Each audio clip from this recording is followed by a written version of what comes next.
Бүгін қазір қай сабақ бізде? Әдебиет оқу. Көңіл-күйіңіз қандай? Жақсы. Олай болса бәріміз бірге әдебиеттік оқу сабағын бастаймыз. Бізге көңіл-күй сыйлап. Үлкен керексіз, кіші кетерсіз, бар жаһанды құрметтеп, бас иеміз біз. Суреттер бар. Ала қойыңдар. Қалаған суреттеріңді алыңдар. Жылдамдатып. Кім-кімнің бейнесін көріп тұрмыз балалар? Ахмет Байтұрсынов,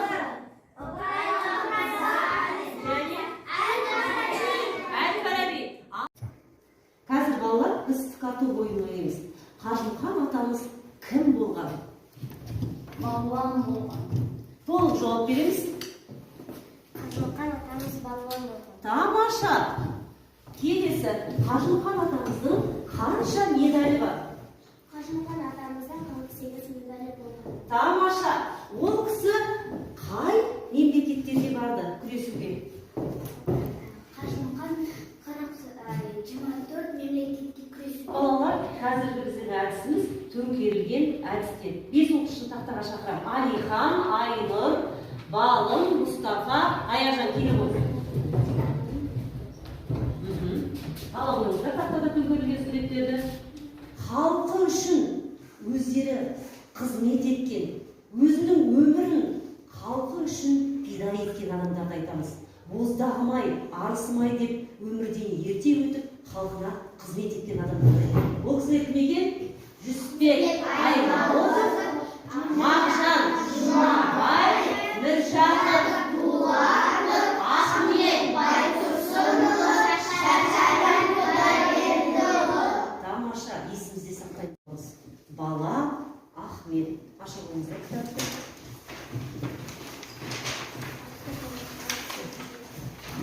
Бала Ахмет.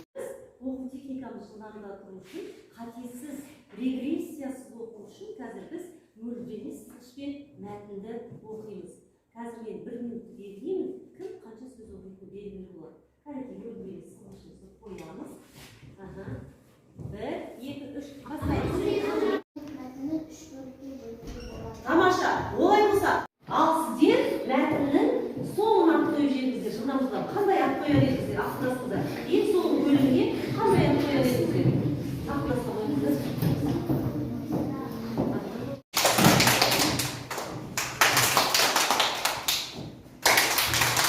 Келесі, 3-ші топ бағалаймыз. 1-ші топпен бірге. 2-ші топта. 3-ші топ сіздерге мәтіннің басынан тірек сөздерді анықтайсыздар. Жарай ма? 2-ші топ ақындар тобы. Сіздер мнемотехника бойынша жұмыс жасайсыздар. Жарай ма? Мәтіннің ортаңғы бөлімі бойынша. Ал сіздер 3-ші топ, сіздер сұхбат әртісін дайындайсыздар. Мәтіннің соңғы бөлімі бойынша. Кірсіңіздер. Мен жауап беремін. Екінші сөйлемді балым оған жауап береді. Көп өнердің болғандығын, танытқан таңғажайып алғырлығын, Әди Ахметке өлең арнап сұрма домбыраны алдым бүгін.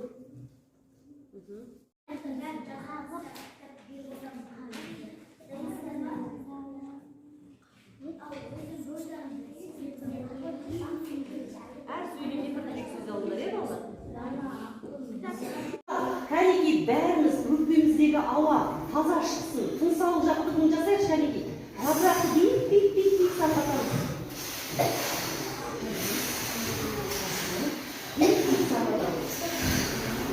Дем алу керек. Дем алу керек өкпемізде. Рахмет, отырауыңыздар. 3-ші тапсырма. 5 жолды өлең. Ұстаздар тобы. Қандай тақырыпта бүгін өтіп жатқан сабағымыз? Ахмет Байтұрсыновқа 5 жолды өлең шығарысыздар. 2-ші топ Ахмет Байтұрсыновқа эссе жазамыз.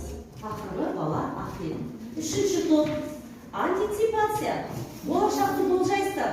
Болашақта Ахмет атамдай болсаңыздар, қандай қызмет етер едіңіздер халыққа? Ал кірсеміз. Бұл жеке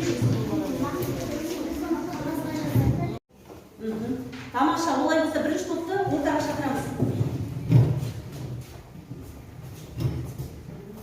Сіздерге қандай тапсырма берілді?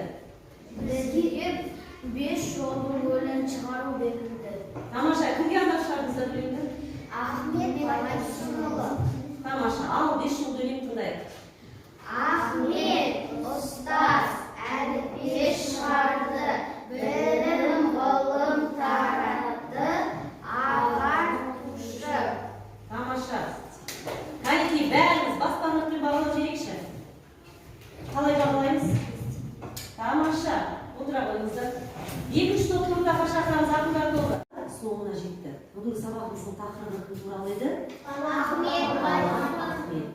Бала Ахмет туралы оқыған мәтініміз бойынша қазір бағалау.